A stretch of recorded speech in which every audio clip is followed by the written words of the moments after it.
You need a second hand?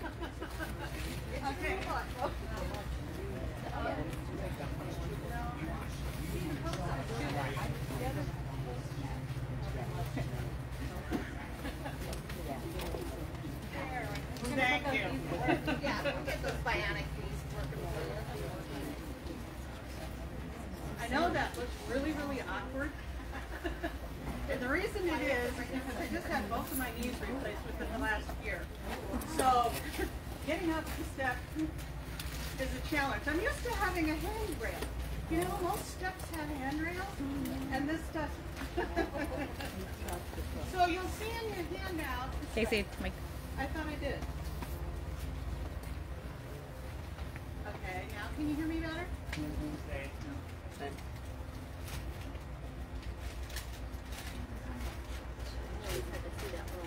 Oh yeah, you're good now. Okay. Oh, there we go.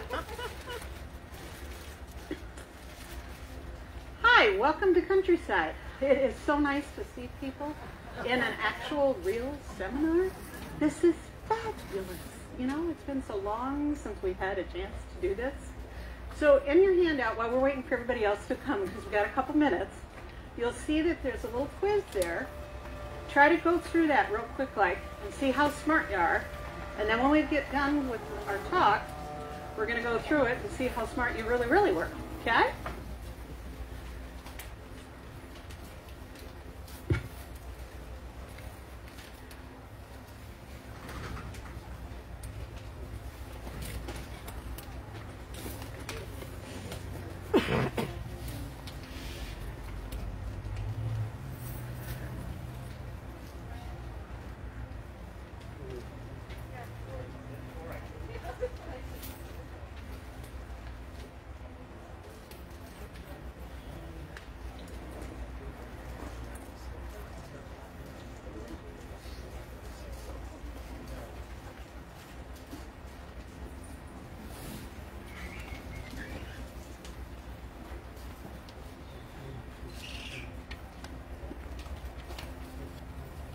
How are you? Right. Warm, humid. Oh, sorry, yeah, careful the hole. Oh, yeah. That's why I'm sitting here to try to help people avoid that. Not necessarily.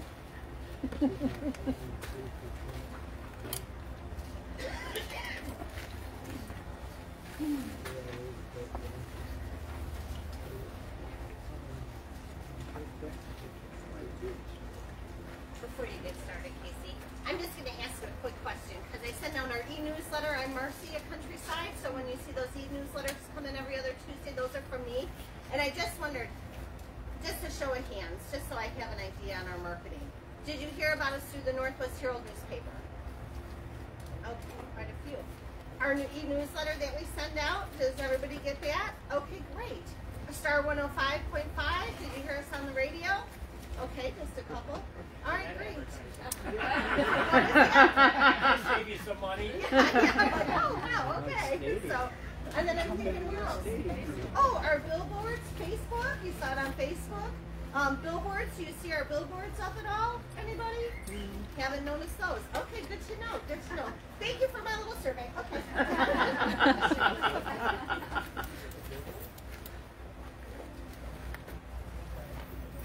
Well, our billboards are on, there's one on 14 and 47 and the other one is 31. On 31, going towards Algonquin. Yeah, on 31 going towards Algonquin. Yeah. Probably right over there in front of the barn. Funny you should say that. A little further down, more closer towards, there used to be Scooby's or something, a hot dog place right there, and it's a digital billboard that's over that direction. But if you are familiar with the Barn Nursery, and they did close in November, but some of the smiling faces that you saw over there, you'll see over here this year. So, you know, we were like, oh, you're closing? Wow, you have some really great staff over there. Come on over. So you might see some faces that were familiar there over here again this spring too. So we're excited about that. It was really nice to be able to have a pool to share some with people. So it was good. It worked out good. So look, Casey. Okay, so I'm Casey. I work in the nursery with sales. So if you have any questions about trees or shrubs or evergreens or any of that sort of thing, you can come in and see me. My real true name is Karen Campney, but we have more than one Karen that works here. So I go by KC. If you call and ask for Karen, they're going to say, which one? So just if you have tree questions, call and ask for Casey, and we'll help you out. So today we're going to talk about pruning. I love pruning. I love cutting stuff up. It gives me so much joy. And my husband thinks it's wonderful. Why don't you go out there and trim that? It's like, okay, no problem. So, but if you look at the beginning, at the very first page of your pruning handbook, you will see this wonderful picture of this lovely couple. That would be me and my husband, Dwayne. And you'll see this lovely hedge in front of us and behind us. And the only reason that hedge is so lovely as it is because my husband is very diligent with the pruning. This is a perfect example of how to trim a hedge properly. Most people, when they trim a hedge, they trim it so that it's like this. And you don't want to do that. You want to trim it so that it's like this. Because you want the sunlight to get all the way down to the bottom. Otherwise it won't fill in. And with your, this is an example too of, you can keep a hedge. This is all the same kind of hedge. It's all privet, but we keep part of it this tall. Otherwise we can't see to back out of the driveway. And we keep the other part this tall so that the lights don't shine into the living room window. It's very, very simple thing. So you can see by the little diagram underneath, that shows you the incorrect and the correct way to prune. Now this is something that, this is something that you're not going to go out there with your hand shears and prune. You're going to get out your electric trimmer and go at it. And then any little stray thing that you've got, you might want to come along and do your little cleanup prune. So this is the commercial. I love my Felco pruners. I cannot say enough about how good of a quality this product is. If you're going to invest in pruners for your yard, get a good pair. There's lots of pruners sold. And we sell various ones, but this is the one that you should get. It's an investment. It's called Felco, F-E-L-C-O. These are truly top quality. I've been in this industry almost 45 years. This is my second pair. The blades can be replaced. The springs can be replaced. These blades can be sharpened repeatedly. And it's very, very easily done. I had my husband do mine last night. He says, okay, don't cut your finger off. Because that can be a real problem. I have the scars to prove it. You get busy working. I was trimming evergreen wreaths at Christmas one time. Clip. It's like, why am I bleeding? You just get a little bit too close. 4 stitches. But it held up fine. But if you're going to buy a pair of shears, buy your Felcos. They are the best quality. You'll have them for years. And if you're one of these people that go along your pruning and you lay it down, invest in one of these. It's a pouch to put them in. Like when you're out and you're doing the carpenters where they have for their hammers and their wrenches and things, it's the same thing. Get that, wear it on your belt, that way you won't lose it. That way you won't find it next spring. Oh, this is totally rusty. Well, I can't do that. Wrong. If you buy one of these, you're probably not going to be able to refurbish it. If you buy one of these, you're going to be able to sharpen it, get that rust off, treat it like with the WD-40 or something. You're going to be able to use them again. So buy the good ones. So when you're pruning, this one there, we got to get ready. You got to get your shears out. And what is the first thing that you do when you get ready to prune something? Sharpen them. Make sure that they're sharp, that they're ready to go. Then, if you've got sensitive hands, go get your gloves. If you're going to be pruning something that has thorns, get something like this. They're the mud gloves. They have they're thicker, and then these are your leather gloves. That's for if you're doing barberry and things like that. One thing that you should do after you get done doing your pruning is, especially this year, we haven't had a lot of snow this winter, so we're really down in our water nutrient, our water for the soil. We're not getting all that snow melting to make sure that that ground is super, super moist. And we were in a drought last year. I was watching the drought monitor on the U.S. Farm Report. We are still in a drought situation. So when it gets to the point where the ground's thawed out enough this spring, go out and give your plants a really, really good drink. After you do that, go out a couple days later and fertilize them. One thing that you're going to find this year on your evergreens, especially things like yews, white pines, and boxwood, we're getting some winter burn. So especially on those things, you want to fertilize. If it's any kind of an evergreen, you want to use hollytone, like this, comes in the smaller bags and the bigger bags. If it's boxwood, believe it or not, the fertilizer company that we get these from tell us that plant tone is actually better for boxwood than the hollytone. So they've done all the testing, they know. We go with what they tell us. Casey, Yeah. is the plant tone like just a general all-around, all-purpose, like shrubbery? Shrubbery, vegetables, trees, whatever. You can use it on everything. Okay, cool. I'm the epitome of the lazy gardener. So I have a lot of flowers and things around my house. I really don't truly have a lot of trees and things.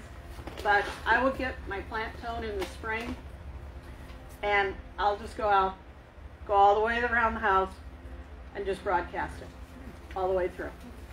It's like, once I'm done. Does that work for, I've got quite a few new plantings of lilacs, spring bushes, and Yes, definitely. Yeah, yeah. You can use this on any of your shrubs. You just put in some new lilacs, hydrangeas, and things.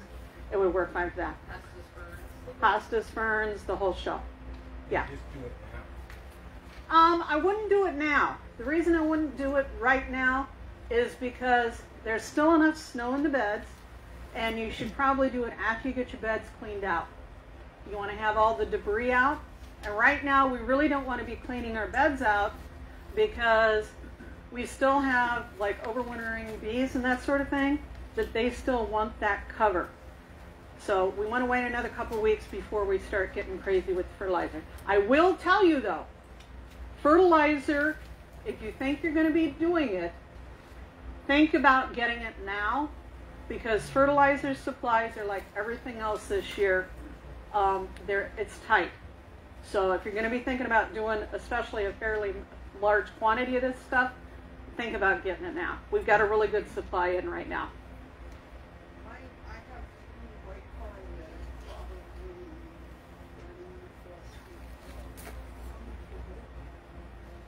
30 plus feet. 30 feet plus is probably going to take about 120 pounds each. Just spread it around like The other option, instead of doing the granular, would be to do the Evergreen Spikes. And those are 3 for every 2-inch caliper of trunk. So you'd have to get an idea of how big around your trunk is. Okay, I can't do the math on that in my head. Yeah, yeah. And this year they're probably gonna need it because it's been dry. We've had some sun. We haven't had enough moisture. We've had the really cold winds. You know, this cold that we're having this weekend is really bad for plants. It's really bad for plants. The other thing that we want to be thinking about trying to maybe do at this time of the year doesn't have to do with pruning, but just stuff we need to be aware of. This is a time when we want to start to be thinking about spraying anything that had any insects or diseases last year. This is the horticultural dormant oil. And this is the time of year when you would apply it. You want your daytime temperatures to be at least above 35, 40 degrees, but that's what you want to be putting in now. What is that called? Horticultural dormant oil. This is something that you apply in the spring and the fall after the leaves have dropped.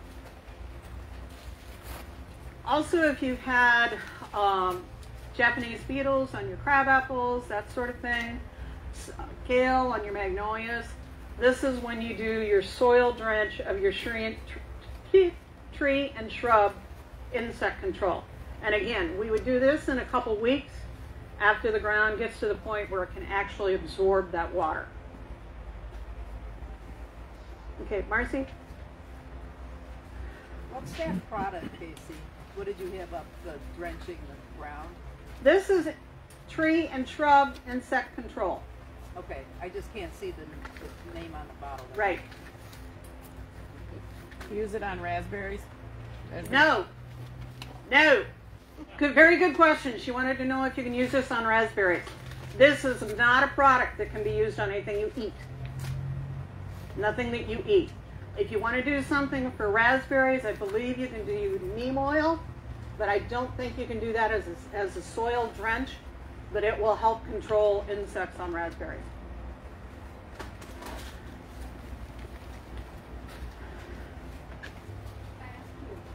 Sure. They inject fertilizer deep down to the root system. Any True Green question, you need to ask your True Green representative. I don't know what they're using or what they're using it for, and how it. Anything that's with that company, you need to ask them those questions. All right. You know, it's like I don't know what they're using. I don't either. Then you might want to ask them. Okay, this is a magnolia here. Now, this is one that I think is on our questionnaire about if it flowers in the spring, should I trim it now? What do we think? No. Okay, and the reason why we don't want to do that is because we have all of these beautiful, beautiful buds that are going to come out and give us flowers. So anything that flowers in the spring, we really, truly don't want to prune in the spring. And a good general rule of thumb, if you remember nothing else from this seminar, remember this. If it flowers, trim it after it flowers. It'll get you 95% of your questions asked on what to prune and when. So this is a nice magnolia. Mercy, we got a lilac over here on the end. One thing that we do have on our magnolia here is we have a broken branch. So should we get rid of that now or should we wait? No. Exactly. That's your other second rule. If it's a broken branch, get rid of it right away. And when you prune, always prune above a bud. This is the lilac. This is one of the newer ones. It's a little lady lilac. It's a shorter Miss Kim. And it also is very, very full of buds. They're really small right now. They're really tight, which is what you want. You don't want them to be out very much. But if, per se, we did think that we wanted to prune something out of this, we would look for any of the crossing branches or something that's going to be a problem. And in this case, that would be this guy coming in right here. So if we weren't to the point where we were really worried about it, but for this we're going to prune it anyway, we're going to go back in and just clip that back so that it's got a nice clean cut next to the stem. And that's what you basically do. We look at this one up here. What is it doing? It's crossed over, coming across this way. That's going to be nothing but an issue later in its life. So we prune that out.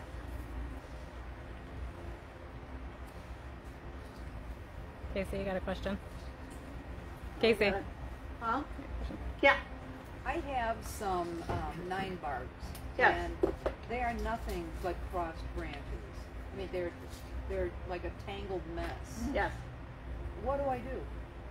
9 bark have a tendency to have a lot of cross branches. That's just kind of the way they grow. Yeah, they're just. How old are they? One's probably 15 or 16 years old. One is maybe 4.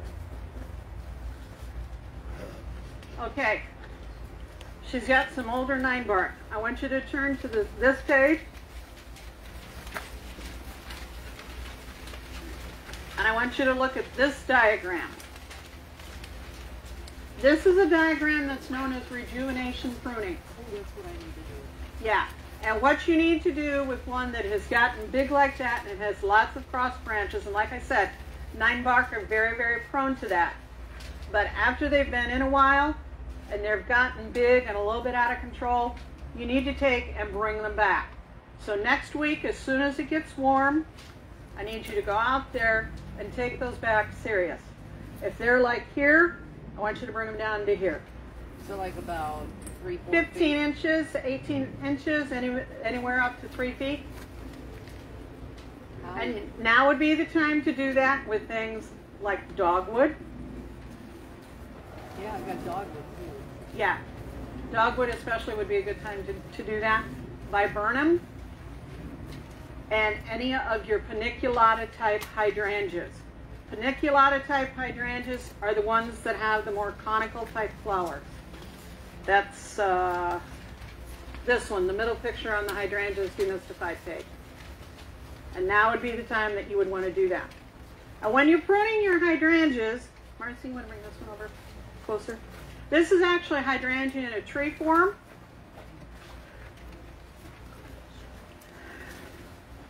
Sorry. Yeah. I don't want to go through the roof. No, you're fine. You're fine. So when you're pruning with your hydrangeas, this one's a tree form, and basically what we did, we went in and cut off like all the pretty flowers that were on it. And we don't have time to do this early spring. So last December, when it was cold as crap one day, and the boys weren't busy on the tree lot, they went up in the greenhouse and pruned the hydrangeas. So when you're pruning on the hydrangeas, see what I did? I left it lay down. I shouldn't have done that, should I? See? You got to be careful. So when you're pruning on them, you want to prune them just right above where there's the bud. This one I would have pruned just a little bit closer. And see how this one's coming up and being a little bit curved? I'm a little more aggressive than some of the guys are. But this is kind of what you want your hydrangea to look like when you get done. You want to have no flower heads left on it. And on pretty much any of the hydrangeas, you can prune them in the spring. I really prefer that you prune them in the spring. You want to prune as little as possible in the fall. The only one that can kind of be the exception to that is an Annabelle. And Annabelle, if it's been in a while and it's gotten big, sometimes it's better to prune it back to about that in the fall and let it come up. And that's really more of a rejuvenation on that one. Do they have any flower buds on them? Do they have any dead flower heads on them? Yes. Go ahead and take them off. Marcy, we're switching Spirea for Magnolia. And then there's another question. Yes. I have several angel blush Paniculata hydrangea, yeah. Yeah, and they're beasts. They're huge. How far can I bring it down to try and tame it? I mean, they're enormous. They're about, I don't know, 15 years old maybe. Okay, 15-year-old angel's blush hydrangea, which is a paniculata type, and it's what, 6-7 feet tall? 10, 12? Yes. 10, 12. Mm-hmm. Okay, so when you're doing a rejuvenation pruning on them, you're not going to go down as far as what she's going to take her 9 bark. But you can go down so that you leave 5 to 6 feet. Okay? And when you're doing that, again, pay attention. You don't want to have so that there's nothing in buds showing below where you cut. You want to make sure that there's some buds showing for where you're cutting beneath. Yes? Would that be the same, the little line they've grown Yes. to about 5 feet? Yeah, same for any of the paniculata types, which the little line is. You're doing a rejuvenation cutting? An amended rejuvenation. Yeah, because you're not going all the way down like you would with the dogwood. So I would cut it back to about 2 feet, It's how tall now? 4 to 5. You can easily take a foot off of it, but I wouldn't go much lower than that with the limelight because limelights are little lime. Same thing.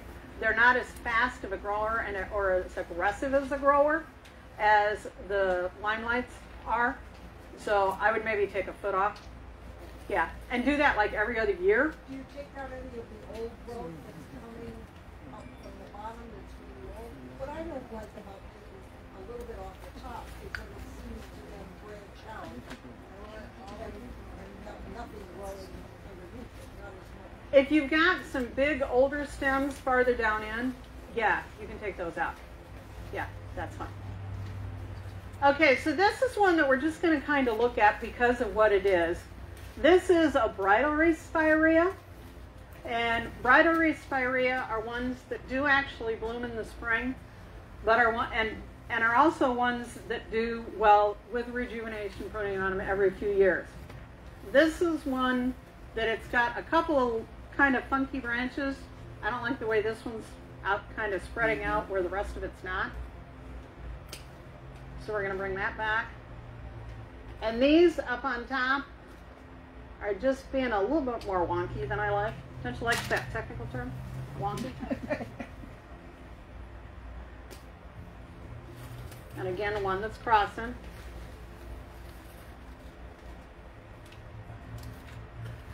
So as you're looking at your buds, you want to look and prune above the one that's pointing out. You don't want to prune for the ones that are pointing in. You always want to look for the ones that are pointing out.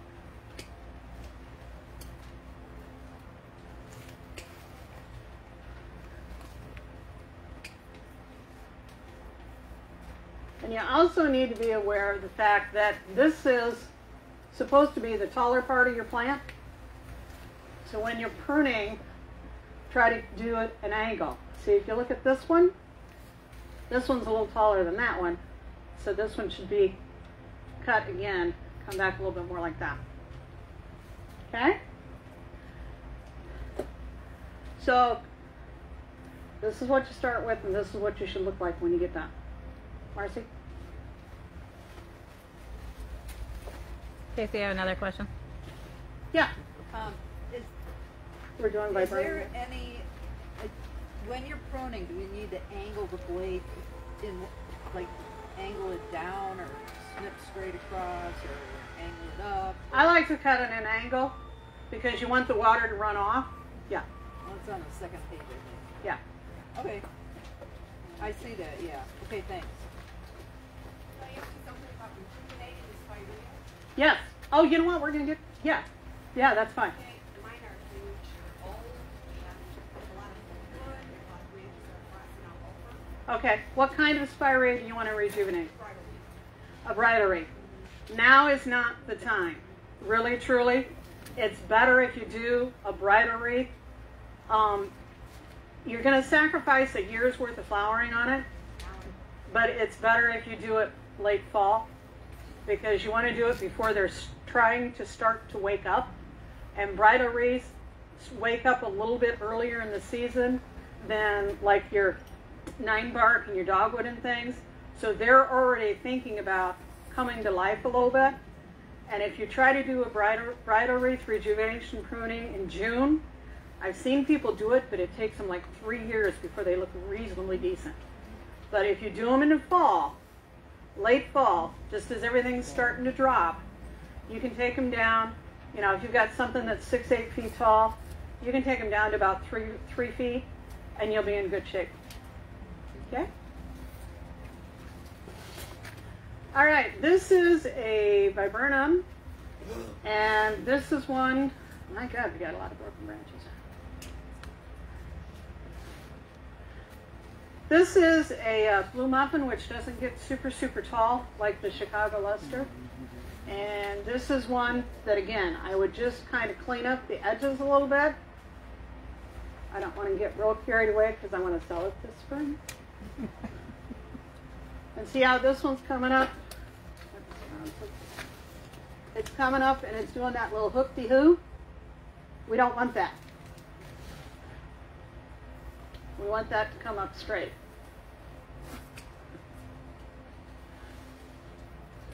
We got another one here doing the same thing. And this is one that you really need to study your branches, because I always says trim by a bud, and the buds are fairly far apart. You know, you could trim up here, but really that's kind of right where it's starting to bend. So I would come down and bring it down to this one.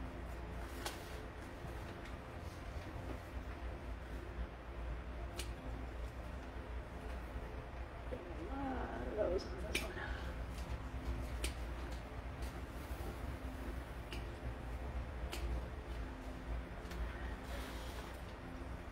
Another broken one.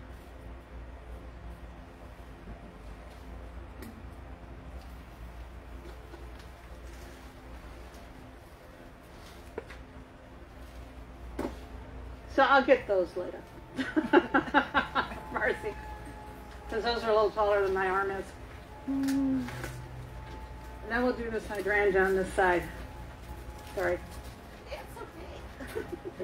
It's okay. I'm giving her exercise today, aren't I? Can you take a dogwood? Can you, his question is, can you take a dog when you cut it pretty near the level with the ground? Yeah, you can. We have one that we have planted on the side hill on the mezzanine, and I go out and trim it every year at Christmas time, and I leave about this much, and it comes up and it's almost my height by the end of the year. Yeah, they like it. Okay, this is a Tuft of Hydrangea, which is a serrata type, and which is more of the flat ones as they flower. So this one, if you look at it, do you see what's happening with it? See how it's nice and like this side, and then all of a sudden this side goes way up? Well, we don't really want that. So we're going to take and even that off a little bit.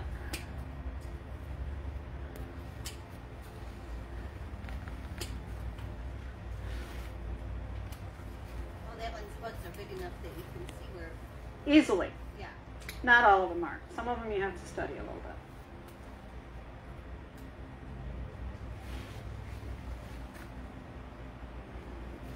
And pruning is kind of like when you're measuring a board. You measure twice and cut once.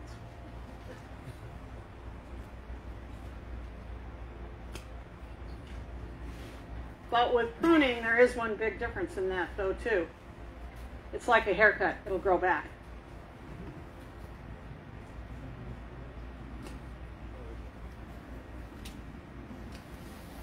Okay. One more little one.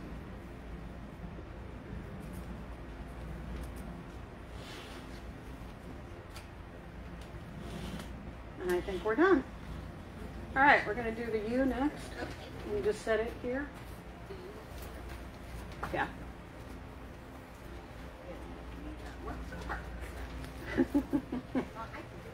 That's it? No, that's fine. No, that's fine. Okay, this is a Hicks yew, which is a real upright grower as it grows. There's basically in yews, there's upright types and there's spreading types. Evergreens of any kind, whether it be a spruce, a pine, a boxwood, a rhododendron, which is actually in the evergreen family, it's a broadleaf evergreen. None of those should be trimmed at this time of the year. The reason is because if you look real close, and on this one you'd have to look real close because they're still small, all of the buds for this year's growth are there.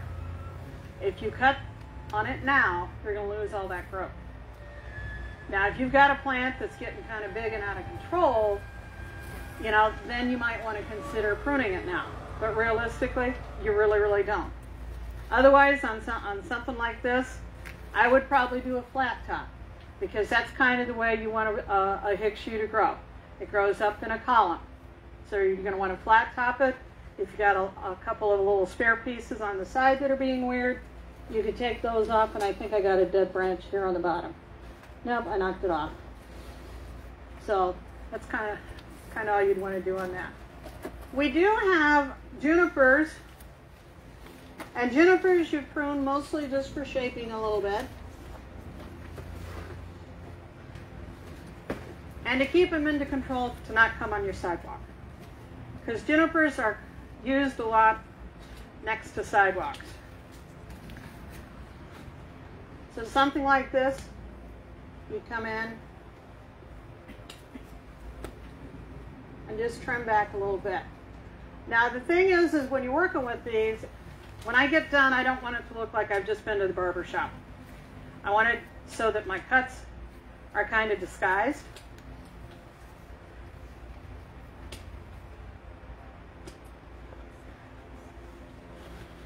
So that you don't notice it so much. You're disguising by just doing different lengths or what? And by where I'm cutting them. You cut. It's kind of hard to see. Again, it's cutting right up next to the to the bud, where one is. When are you doing this? What month? This you're probably going to do the end of May.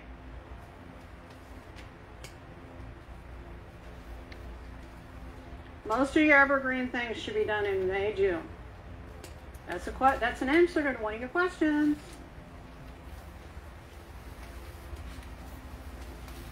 What about arborvitae? Okay, arborvitae, you have two basic kinds in arborvitaes. You have the rounded ones and you have the upright ones. With the upright ones, pretty much on both of them, the best time to do them is after they put their new growth on. Arborvitaes should never, ever be pruned after the 4th of July. The reason is because you'll have lots of open wounds by the time you get to fall when it starts to get cold, and you want that healed up. Same way with boxwood. Boxwood should be pruned right after they get done doing their new growth in May. A few years ago we had that really, really cold winter and everybody had problems with their boxwoods. I can tell you the ones that had the most severe issues with all the pictures that people were bringing us, and they were bringing us pictures 6, 7, 8, 9, 10, 15 people a day. The ones that had the most problems with their boxwood, with damage from that cold, was the ones that were the tightest trimmed, and that you could tell had been trimmed a couple of times a year. They do it in the spring, and then they'd come along and do it again in the fall. The people that had the heavy pruning done in the fall, 95% of their hedge was dead. It was horrible. It made you look at it and just want to cry. At least it made. Okay. Potent pillar right there.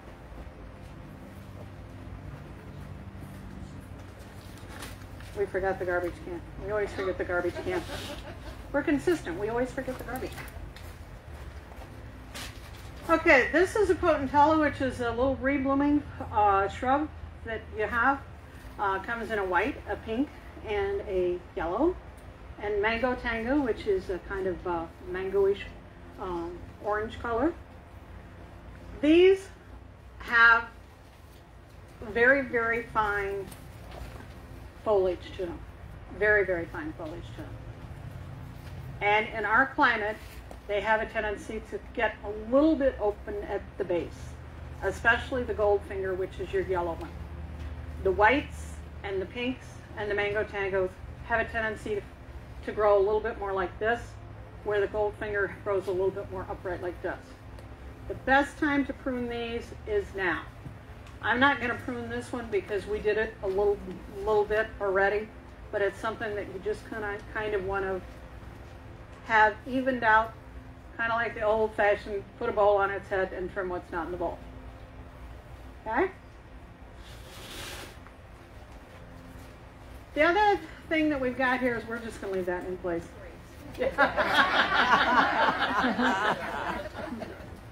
Give Marcy a hand because she's been doing really, really well.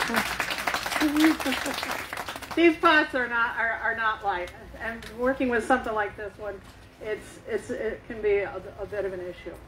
Okay, so this is a ornamental crabapple, and this one has a white flower on it in the spring. And this again would be one that you would want to go in and get any of the crossing branches do that at this time of the year, you know, and just kind of even it out all the way around. Best time to do this is when it's dormant. So like now would be good. The other thing that you should be doing at this time of the year are your fruit trees. Any of your apples, your pears, your cherries, your plums, anything like that. And those you want to do within like the next week to 10 days. My husband was actually doing our peach trees a couple days ago because we're getting close to the time where trees are going to start waking up.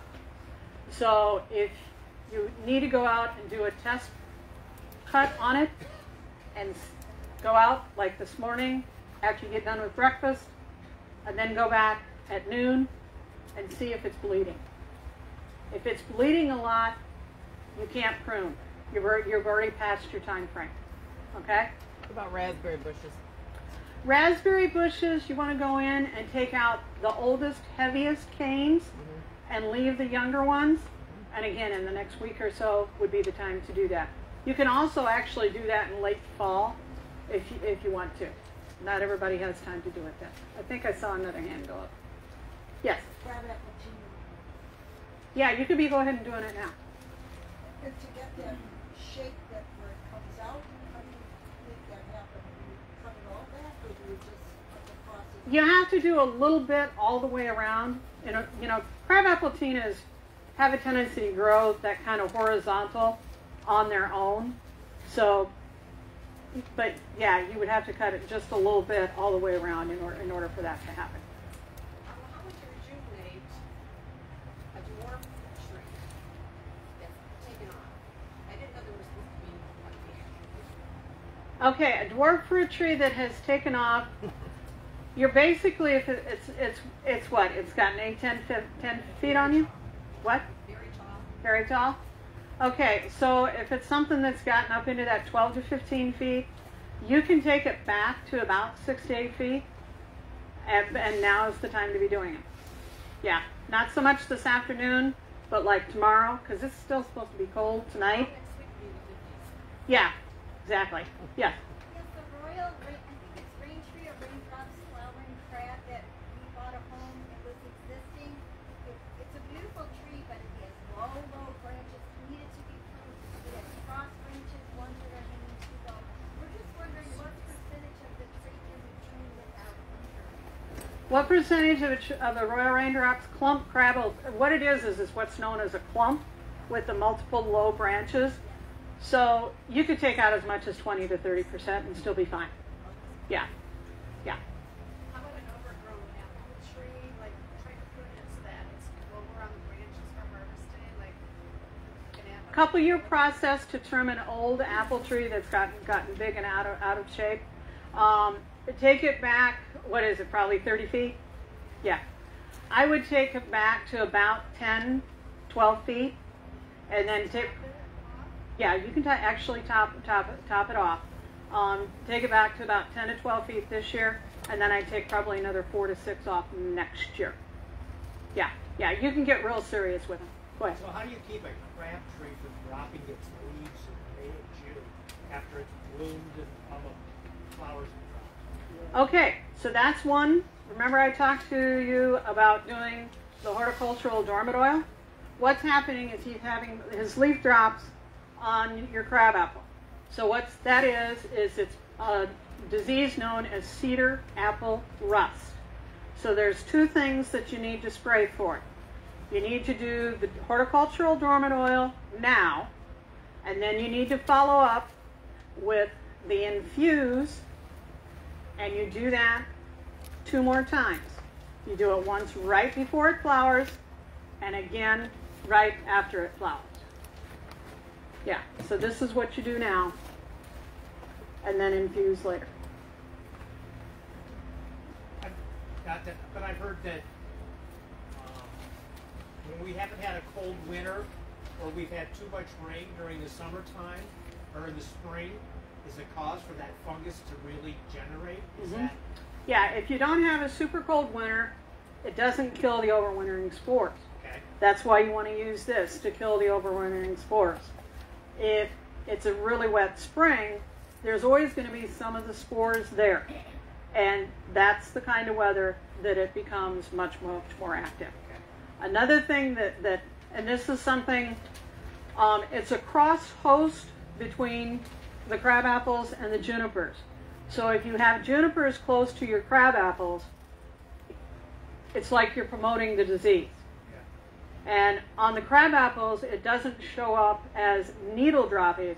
It shows up as this ugly, unky, gooey yucca orange growth on it.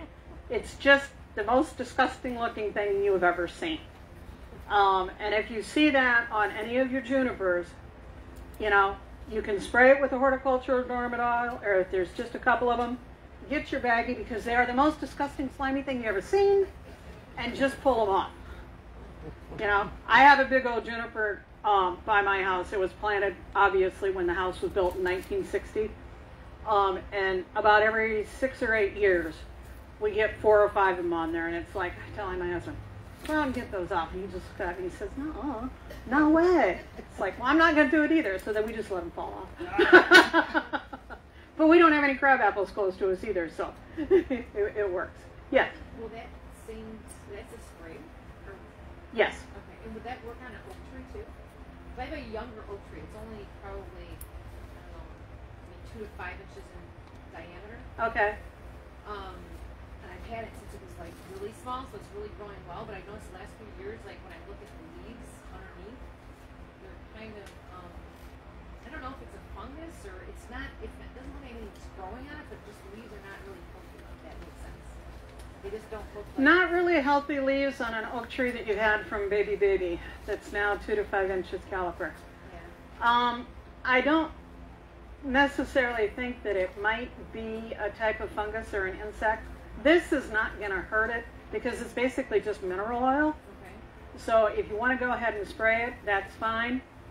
I think that it could be lack of nutrient. Okay. So if you haven't fertilized it, I would get some tree tone and fertilize it. Okay. I think it's probably more of a tendency to be that. And how much, that would be like stakes like you would with pine, or? You could do it with the stakes or the granular, either one. Yeah. Yeah. Other questions? Yes. Grapes, Concord grapes. Concord Grapes, middle to the end of March. This next week when we're going to be in that 40, 50 degrees, yeah, now is the time to do your grapes. And with grapes, you know, grapes are very aggressive. They go way. You know, you can take a grapevine that's like got 15-foot tendrils and bring them back to where it's just to the main thing, leave like a foot, and it'll just come right back. And I'll prune too, if you got. Yeah. Yeah. Yes. How do I rejuvenate a few willows? I have an Arctic tricolor, or an Arctic blue and a dappled tricolor. How do you do a rejuvenation on an Arctic or a tricolor willow? You're going to take your little head shears out, and you're going to cut it this high above the ground. And you're going to do that before it starts to get warm. So the middle of this week would be great. That is one thing with the tricolor willow. They're a very, very aggressive grower.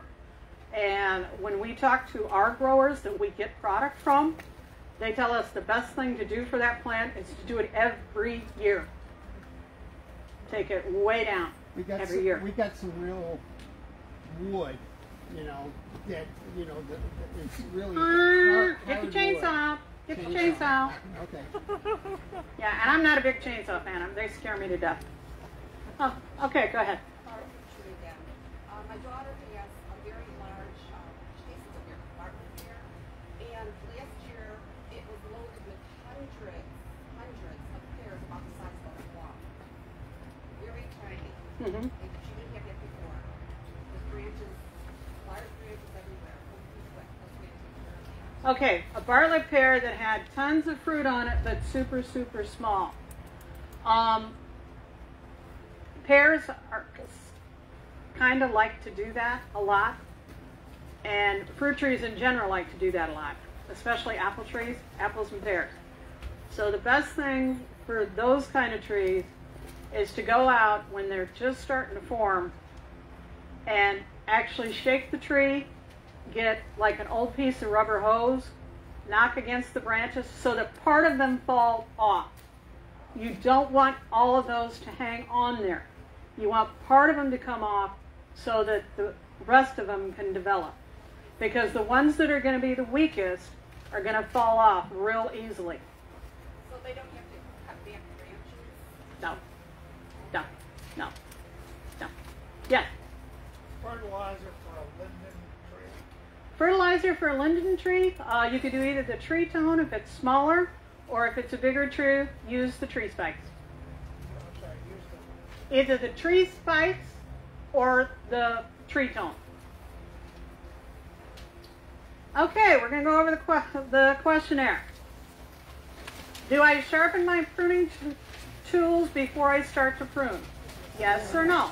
Yes. Exactly. Should I prune every year? Yes or no? Exactly. Whoever said it depends is exactly right. Not every plant should be pruned every year. You know, we like to get flip happy. I'm a perfect example. I like to prune stuff. But not everything needs it every year. You know, the hick shoes, they might grow this much this year. Maybe next year they're going to grow this much. Do we need to trim both of those both years? No. No. Your hydrangeas, should you be pruning them every year? Absolutely yes. Definitely. But no, you shouldn't trim it. Okay. Should I prune every plant every year? No, not necessary. What about lavender? Lavender can be pruned back pretty much every year, yeah. And when do you do that? You can do that now. Okay?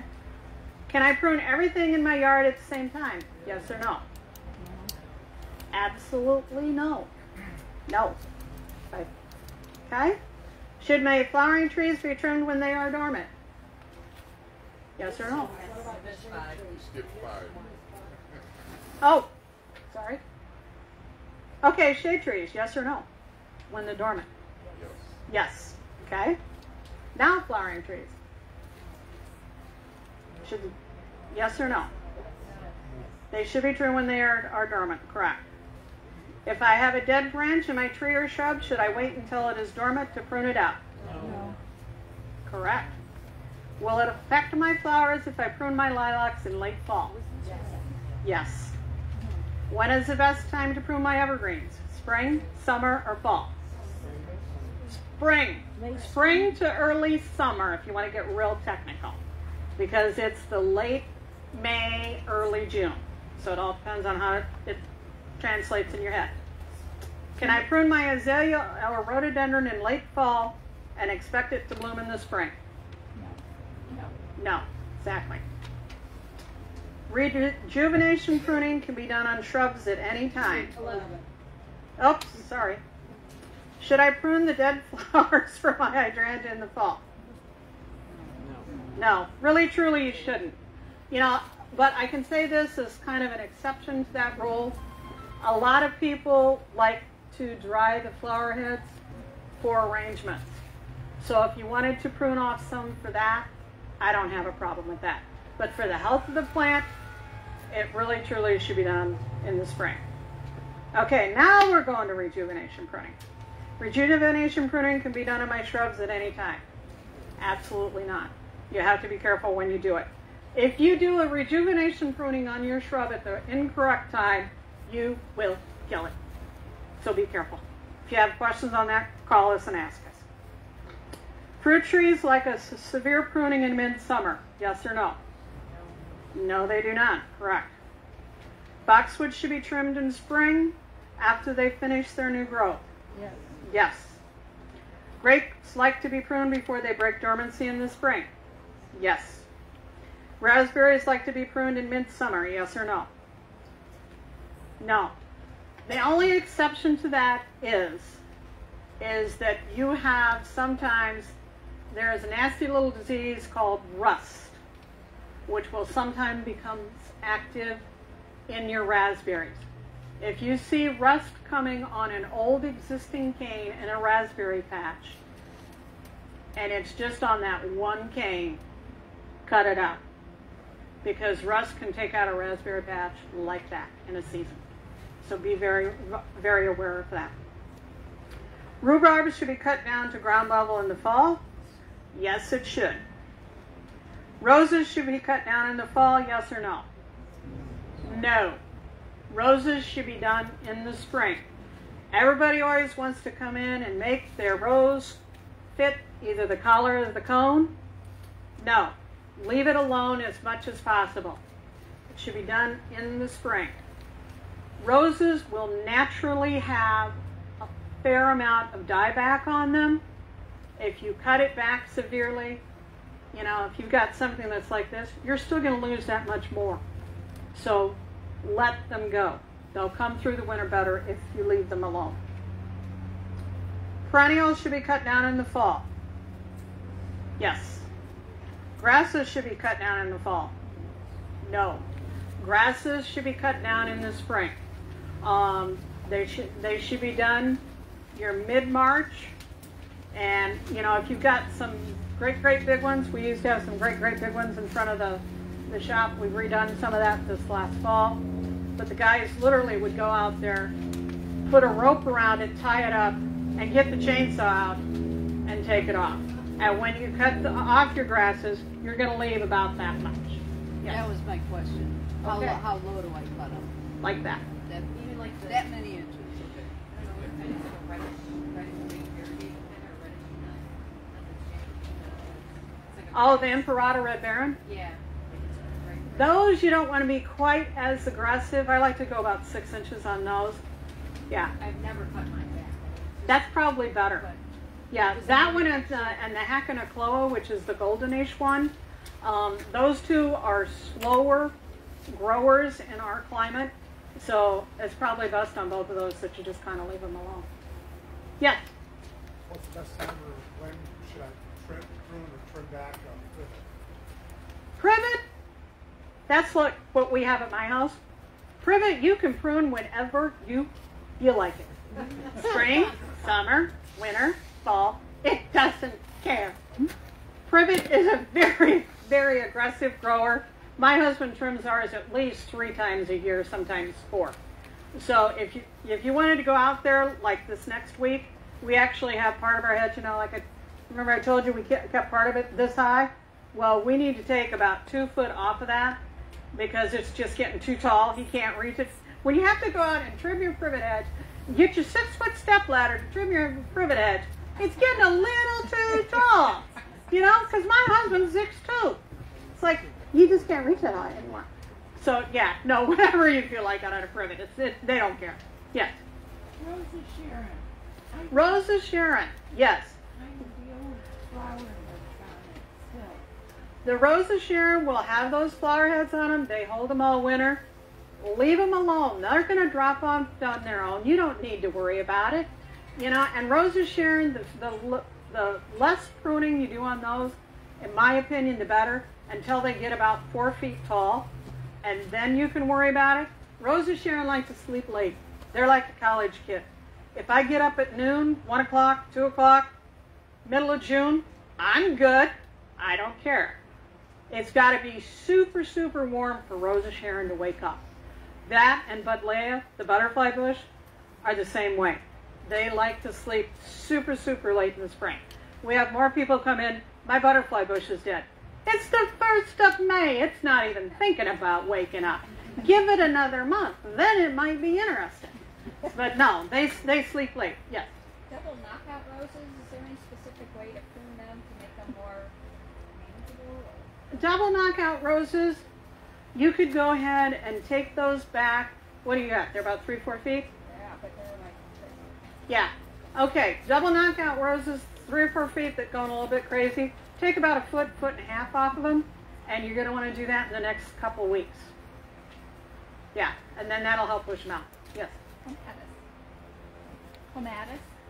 Clematis, on our webpage, we have in our perennials area, we have a clematis chart, and in there it tells you for the different varieties what to prune for which one because it does vary with the kind. Clematis really truly don't like tons and tons of pruning. Okay? I have an arborvitae, like where the tip turned brown. Mm-hmm. Should I Tip trim that out. and it crazy grow back? It will grow. Yeah, it'll grow. Yeah, but anything that gets a brown tip on that like that, get rid of it as soon as possible. I've got a blue spruce by the front entryway, and when the previous owner planted it, it was just, you know, gorgeous, the right size. But now it's 30 feet tall and it's taken over half the sidewalk. What are my options? You know, he's asking about a blue spruce that's overgrown and taken over his sidewalk. There's two reasons I say that. Number one, because the person before you planted it incorrectly. Number two is that the Rhizosphere needle cast, give it 5 years, it's going to kill it anyway. Save yourself the hassle, get rid of it now, and put in something different. Yeah, Rhizosphere needle cast is a really, really nasty disease which is affecting all of the Colorado spruce and all of the Colorado spruce cultivars. So that's where you're going to see very, very few of them in nurseries from now on, because it's kind of like the emerald ash borers taking out the ash trees. You don't see them. We're encouraging people to plant something different that's not as prone to it. In the back. I have a big, huge blue spruce with a needle cast, and I'm having it sprayed. It's costing me $500 a year just to start over. I mean, would. You can't stop it. You can keep it in control for a while, but a lot of it is how much are you willing to spend to do that. I have a big old spruce at my house too, and again, it was probably planted the year that the house was built in 1960. It's got 3 problems. It's got Rhizosphere needle cast. It's been hit by lightning, so the top 12 feet is dead as can be, and it gets spider mite to who laid the chunk every year. I've never sprayed it because I don't spray much. And this thing is 50 feet tall. I'm not going to pay to have it sprayed. So it's just a matter of when I'm going to get the quote to get it taken down. The problem is, why I have such a hard time getting rid of it, is that where that's dead on the top 12 feet, the birds love to sit up there and they sing so nice when I'm sitting in my yard. I don't want to get rid of it, you know, and they nest in that tree, so it's hard to decide to do that. But it's going to be a matter of when, not if.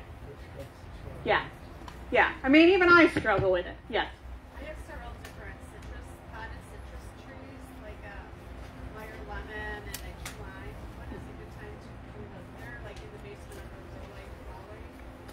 You're going to want to ask the girls in the greenhouse on that, because I don't work with that product. I don't know the answer, so I don't want to answer it for you. Okay? Yes.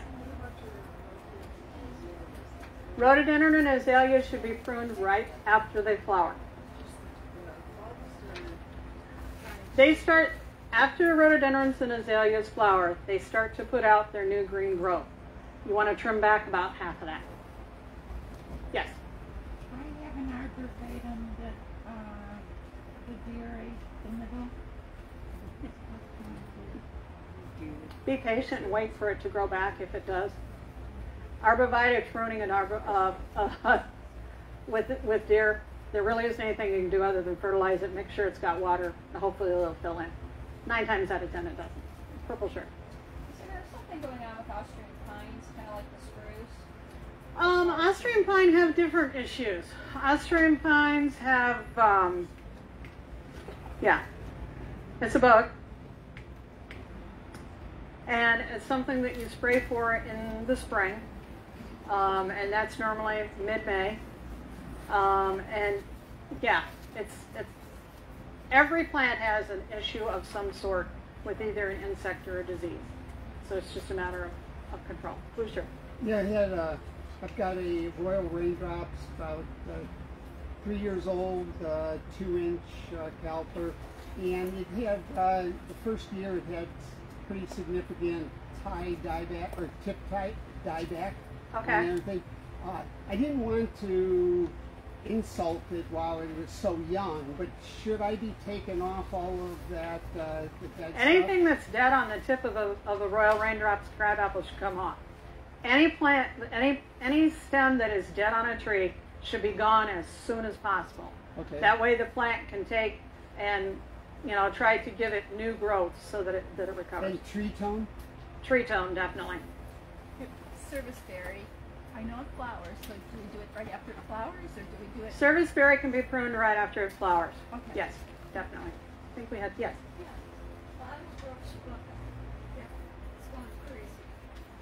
Bottle brush buckeye is a really, really cool plant.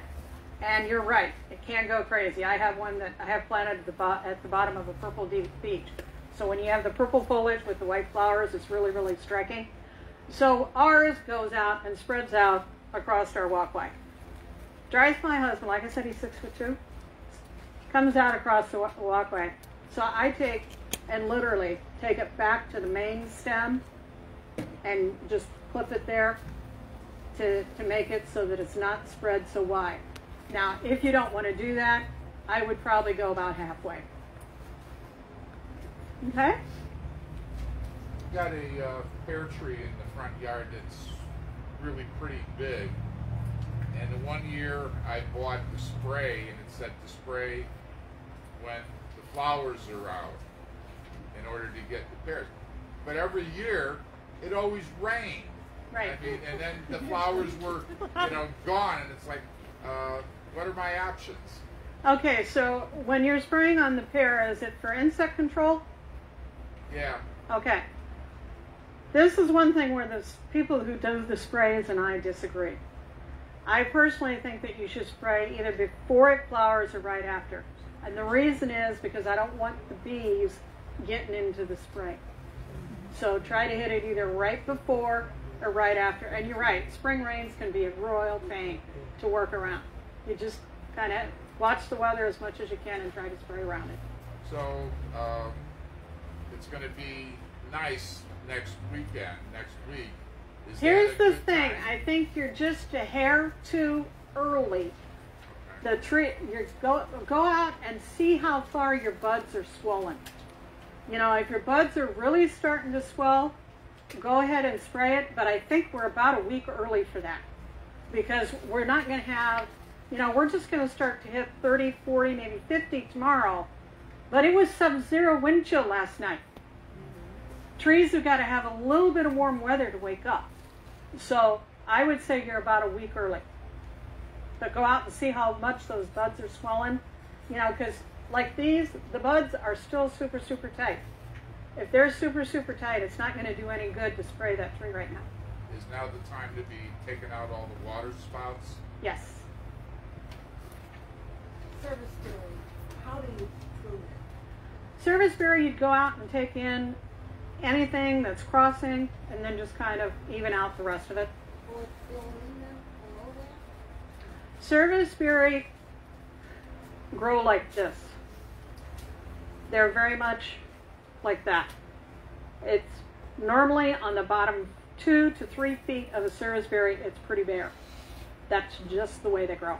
If you want them to be full, cleared out of the ground, plant a Regent serviceberry and it's only going to get 10 feet tall. And that will be like stems all the way to the ground. Yes? I sadly planted a silver oak fir in June of this last year, and I babied it and watered it like crazy, and during the winter it's dropped probably 60% of its needles. Okay, tell me again the plant. Silver oak fir. It has really tight needles and they are silver on the tops of it. Oh, okay, and it's dropped a lot of its needles. A lot. Yeah, that's because of the type of plant that it is and in the type of climate where you live. A silver oak is going to be for hardiness for our climate. It likes to be, it really truly would do better if we lived 50 to 100 miles south. We're right on the edge of its hardiness zone. I've had them a few years ago and just didn't do super, super great. Did you mulch it really heavy last fall? Yeah. Okay, that's good. That's good. When we get to this end of this next week, give it a really, really good drink, and make sure that you fertilize it with the biotone. Since you just planted it, I want you to encourage more root growth on that plant. Okay. And biotone will encourage more root growth on it.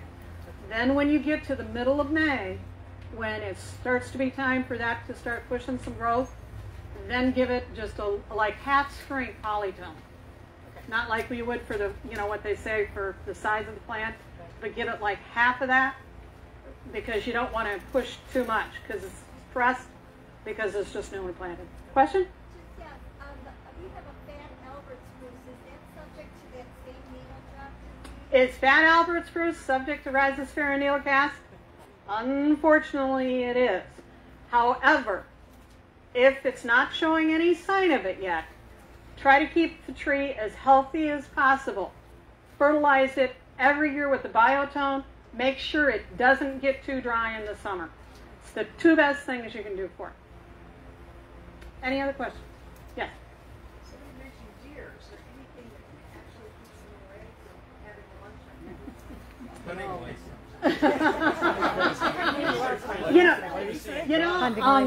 Deer are away from plants. Fencing. Well, that's about it. That's about it. I have some tricolor Japanese willows, and I got them for a shame. Right. So why would I want to do rejuvenation trimming? I hear a lot of that. If you want them to be big, then just leave them alone on your tricolor willow. Some people don't want them to be that large, so that's why they would put them back. Okay, thank you. You're welcome. Yes? I have a witch hazel. I just realized it in the fall when all of a sudden this sickly looking tree has all these pretty yellow flowers on it. But a witch hazel. But the whole season it looks like it's dying. I don't know what to do for it. Fertilization and water. All right. Witch hazel, especially if it's something that's been in fairly recently. It's about 6 feet. It's been there for a while. Okay. Last year was really, really rough on witch hazel because they like a fair amount of moisture in the summer, and we just didn't have it. Yeah. Yeah. Whatever you take home from this today, water your plants when you can because they're thirsty. All right? Yeah. I have some mum plants. Can I cut them down now? I'm sorry, what plant? Mums. Mums? In another couple weeks I would. Yeah. Because I already see the green growth growing. If you're already seeing the green, yeah, go ahead. Yeah, that's fine. Oh, we have to draw. We're giving away a tulip planter. Don't run off. I might have your name. Lisa Hansen. And we'll keep drawing until we get a winner. See, she could have had a nice tulip. Mickey Marks. She's where that one was sitting on the ground. I don't know if it's a flash drive or something or what. Kathy Steinbeck. See? And I also would like to mention we have our houseplant sale, green houseplants for St. Patty's Day starting on Wednesday. But because everybody's here today, we thought we'd start it earlier. So if you're interested in any houseplants, they are 20% off. And if you step in the greenhouse right behind us, directly behind us, it's full of blooming pansies and Spirea. It's gorgeous in there. So if you want a little spring, it's right next door. Thanks, Casey.